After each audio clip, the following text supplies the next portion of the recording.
اجمل جامی صاحب، آپ کو کیا لگتا ہے، یہ بتائیے کہ مولانا کا غصہ جو ہے وہ کیوں ٹھنڈا ہونے کا نام نہیں لے رہا؟ اور پی ٹی آئی بھی کہہ رہی ہے حکومت نہیں چلنے دیں گے، مولانا بھی یہی کہہ رہے ہیں کہ حکومت نہیں چلنے دیں گے، تو یہ بتائیے ان دونوں میں سے حکومت پھر گرائے گا کون، اور کون کس کے ساتھ مل کے گرائے گا، یا الگ الگ پھر؟ نہیں، مولانا اور پی ٹی آئی کے بیچ معاملہ فہمی ہو رہی تھی اس سے پہلے بھی، جب اسد کیسر صاحب اور وفد ان سے 2-3 دفعہ انگیج انہوں نے کیا. بٹ پرابلم یہ تھی کہ Maulana was not willing to be the engine of this train. وہ اس موومنٹ کو، جو P T I led movement ہے، اس کو لیڈ نہیں کرنا چاہ رہے تھے. اور اس کی وجوہات کئی ایک ہیں، ان کے اپنے پولیٹیکل ڈفرینسز بھی ہیں، پلس جو پی ٹی آئی کا ان کے بارے میں رویہ رہا وہ بھی تھا. سو وہ ایٹ ہز اون ایک بڑی میسو موومنٹ لانچ کر چکے ہیں. There is a difference between Maulana's movement and P T I's movement. P T I کے ساتھ جو 6 اتحادی جماعتیں ہیں، اور جس طرح سے پی ٹی آئی کو جلسہ جلوس کرنے کی اجازت کا مسئلہ رہا ہے، اس کے برعکس مولانا کا جو کراؤڈ ہے اور مولانا کا جو پریشر ہے due to his religious vote bank, وہ زیادہ ساؤنڈ اینڈ اسٹرانگ ہے. پلس مولانا نوز کہ کیا بات کرنی ہے، کیونکہ ان 6 جماعتوں کے پاس اس طرح کی لیڈرشپ نہیں ہے، ماں سوائے شیر افضل مروت جو کہ مشہور اور پاپولر بات کر سکتے ہیں.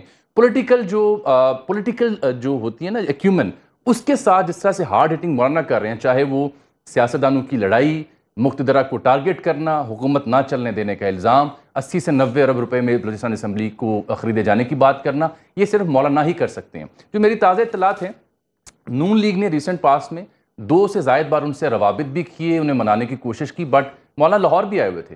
But Maulana is not in any mood کہ وہ ان کے ساتھ پیچ اپ کریں. بٹ یہ آل ٹوگیدر مولانا ایک ڈفرینٹ ویو پہ جا رہے ہیں، وچ ول بی مور لیتھر دین دس 6 جماعتوں کا اتحاد. جو بائی الیکشن کی آپ بار بار بات کر رہے ہیں، اور رانا ثناءاللہ کی سٹیٹمنٹ کی بھی آپ نے ذکر کیا، وہ ایک کنفیشنل سٹیٹمنٹ ہے کہ ہمارے پاس کچھ نہیں، ہمیں مینڈیٹ نہیں ملا. وہ عوام کو یہ بتانے کے لیے کافی ہے کہ ہمیں آپ کیوں ووٹ دے رہے ہیں. میرا سوال یہ تھا کہ کیا یہ 8 فروری کا ریپلے ہے، یا things would be totally different?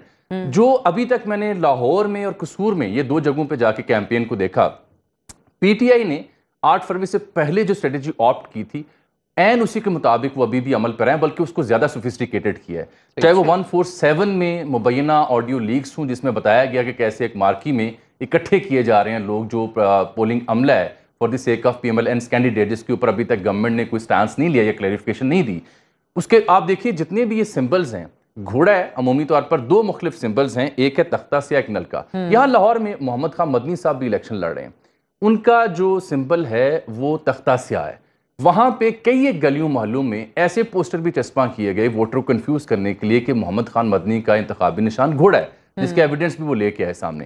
But despite this آل، محمد خان مدنی کی سیٹ اس لیے زیادہ اہم ہے کیونکہ یہ نون لیگ کی قیادت کی چھوڑی ہوئی سیٹ ہے، اینڈ یہ پی ٹی آئی کے ہارڈ کور ورکر ہیں پچھلے 15-20 سالوں سے. ایک مثال دے رہا ہوں آپ کو، ان گمراہ کن پوسٹرز جو پی ٹی آئی کے لیے ہیں، اس کے باوجود جو اندرون لاہور کا اس حلقے کا محمد خان مدنی کا ووٹر ہے، ہی نوز کہ میرا نشان ہے کیا. یہی صورتحال 8 فروری میں ہوئی تھی. 2 دن پہلے لوگوں کے پاس موبائل فون میں اسکرین شاٹس تھے کہ ہم نے کہاں ووٹ ڈالنا ہے. اب سوال یہ پیدا ہوتا ہے کہ کیا فارم 45 دستخط شدہ دیا جائے گا؟ دوسرا سوال یہ پیدا ہوتا ہے کہ کیا یہ خبر درست ہے، یا گورنمنٹ اس کی یا الیکشن کمیشن اس کی وضاحت دے گا کہ کیا اس بار طے ہوگا کہ صرف فارم 47 ہی دینا ہے. یہاں سے مجھے یہ لگ رہا ہے کہ انتخابی مہم جیسی بھی ہوئی، اچھی بری وہ بات کی بات ہے. ابھی تک کی جو پولز ہو رہے ہیں وہ کیسے ہو رہے ہیں یہ بھی ہم دیکھ ہی رہے ہیں. ریئل ایشو ول ایمرج جب شام کو آپ کے نتائج آنا شروع ہوں گے. اس پہ فارم 45 دستخط شدہ ملے گا یا نہیں، ایک سوال.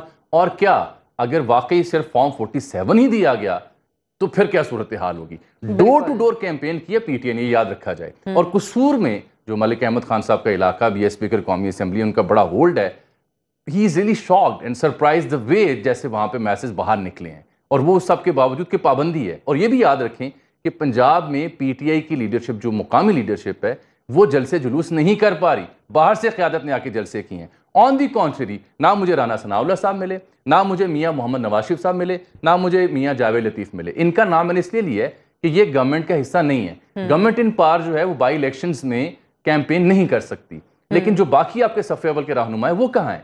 نون لیگ کا بیانیہ کہاں ہے؟ یہ میں پوچھ بھی رہا تھا ان کے رہنما سے. کل میری خرم دستگیر سے بات ہوئی اینڈ ہی گاٹ ایگریڈ کہ ہاں ہمارے پاس وہ بیانیہ نہیں ہے جو ہم دے سکیں.